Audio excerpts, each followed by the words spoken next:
গাইবান্ধার সুন্দরগঞ্জের জাহিদুল নামে এক কৃষকের 50 শতক জমির পাকা ধান কেটে নিয়ে গিয়ে সেই কৃষককেই ফাঁসাতে মামলা করার অভিযোগ উঠেছে মালেক সালেক সহ শাহ আলমের বিরুদ্ধে। গাইবান্ধা থেকে তৌহিদুর রহমান তুহিনের প্রতিবেদনে দেখুন বিস্তারিত। উপজেলার হরিপুর ইউনিয়নের মাদারীপাড়া এলাকায় এই ঘটনা ঘটে। জানা যায় 10-12-1998 ইংরেজি তারিখে বাংলাদেশ সরকারের নিকট থেকে কবুলিয়ত দলিল নং 12-898/98 মূলে জাহিদুলের পিতা রজব আলী এবং মাতা লাইলি বেগম ভূমিহীন হিসাবে 50 শতক জমি বন্দোবস্ত করেন এবং সেই থেকে ভোগ দখল সহ চাষাবাদ করে আসছেন।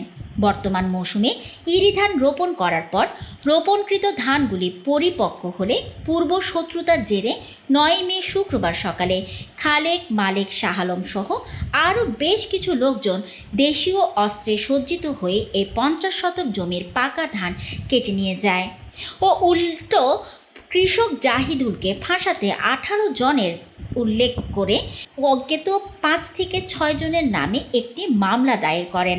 কাগজপাতি নিয়ে আসার পরে এনারা খাজনা খালি সব কিছু দিয়ে কাগজপাতি নিয়ে আসছে, নিয়ে আসার পরে জমি গেছে মারামারি হয়েছে। এলাকাবাসী সমাধান করে দিলে তো মনে করে দেন বসলে সে হয় সমাধান, না বসলে তার সমাধান, দুই পক্ষ গেলে তো বারবার মারামারি। ওরা যে ভূমিহীন দেখায় আমাদের মালিকের 40-62 যে দাগগুলো সেই দাগগুলো তো অন্যদের ভূমিহীনে নাই, আর আমরা যে দাগগুলো খাই সেই দাগগুলো তো মালিকের নামে। আমরা কিভাবে ভূমিহীনে ছেড়ে দিই? আমরা এই খারিজের বলে আমরা এখন জমিতে গেছি, আমার নিজের জায়গাতে আমি নিজে ধান কাটতে গেছি, কামলা পাট নিয়ে ছোটো কামলা পাট নিয়ে গেছি, আর ওরা ডাঙ্গাওয়াল বাহিনী নিয়ে এসে আমরা সেই থেকে জমি খাইতেছি, কিন্তু এখনও রোয়া কাটছি এবং পাট বসাচ্ছি।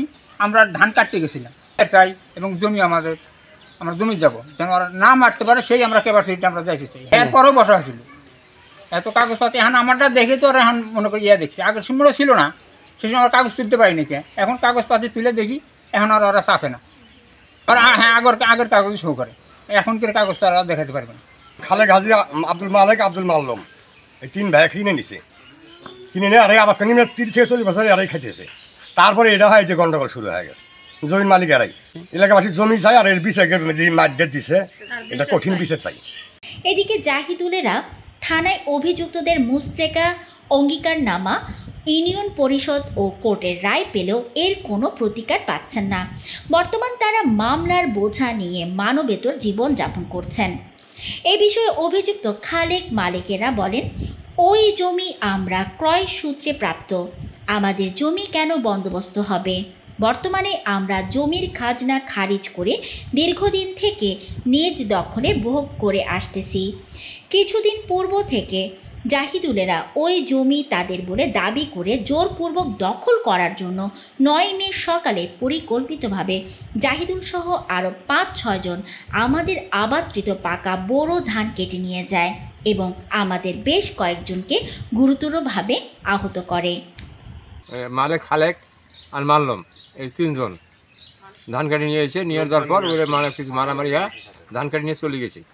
চলার পর তারপর তো ওই যে মানে কেস ফেস হয়, তারপরে তো পুলিশ হয়ে আমাকে ধরে নিয়ে গেলো, পরে জামিন করছে, জামিন করে নিয়ে আসি আসে ওরা বাড়ির মধ্যে। ওরা জোর আবার শক্তি জোর করবে শক্তি জোরে, আর আমরা আয় পাইছে 4ঠাই, থানায় পাইছে, কোর্টে পাইছে, তাহলে বোর্ডে পাইছে, না সরকার আয় দিয়েছে মাঠ, এই কাজে এখন ওরা জোর পড়তে ধান কাটতে আসে। তাই দীর্ঘদিন থেকেই মনে করেন এই জমি আবাদ করি খায়, মনে করেন গম করে, পাট করে, তারপরে ফের মনে করেন ধান করে। আমরা আইসে কাটার জন্য চেয়ারম্যানের কাছে গেছে, সব ঠিক কাগজের আয় পাইছে, তাও জোর করে আমরা ধান কাটার জন্য আসে এই মারামারিটা হয়েছে। আমরা নাড়ি ছড়া নিয়ে আসছে। জাহিদুলে অনেক পূর্বদিন থেকে এই খেতাবাদ করে খায়, মনে করেন তার বাপের জমিন নেওয়া আম্বল থেকে তাই আবাদ করে খাইতেছে। তারপরেও আমরা ইতিপূর্বে আমরা মনে করেন জোর পূর্ব এসে দাবি করার জন্য এর কোর্টে বোর্ডে মনে করেন সব জায়গায় রায় দিছে, রায় দেওয়ার পরও এবার ফির খেতাবাদ করছে, আবার হেরা কাটতে নিয়ে গেল। হেরা মনে করেন মানুষ জুনুস নিয়ে আসে, ছোড়া খাপড় হেরেবারে কেডা মেডা সব নিয়ে আসে। হেরা মহিলারা বাধা দিতে গেছে, হেগরে মারপিট ফেলাইছে। আমরা এটারে বিচার চাই। দেশের মধ্যে কি আইন নাই? ওরা যে বিশৃঙ্খলা করে মনে করো গাড়ে এরা কাড়ি নিয়ে যায় মনে করে খালেক মালিকেরা। হ্যাঁ, এটা কি তো মানে জোরে করতেছে? এটা দেশের একটা তো আইন আছে, সে আইনটা তো মানতে হবে। ওরা তো কিছুই মানে না, ওরা জোর পূর্বে খাইতে চায়, কাগজ ছাড়া খাইতে চায়। অনেকগুলো 17-18 জন মামলা হয়ে গেল। মামলা ওদের নামে না হয় এদের নামে হয়ে গেল। আমি হলো আমার পূর্বে থেকে আমার বাবা খায় আসছে, আমিও সেই জমি খাইতেছি। আমরা লাগাই, আমরা সব কিছু করি, ওরা দলবল সাজিয়ে আমাদের জমি কাড়ি নিয়ে যায় আবার আমাদেরকে মামলাতে দেয়, দিয়ে আমরা সেই মামলা করি যে আমরা আবার জেল খাটিয়ে আসি। তাইলে দেশে কি কোনো বিচার নাই?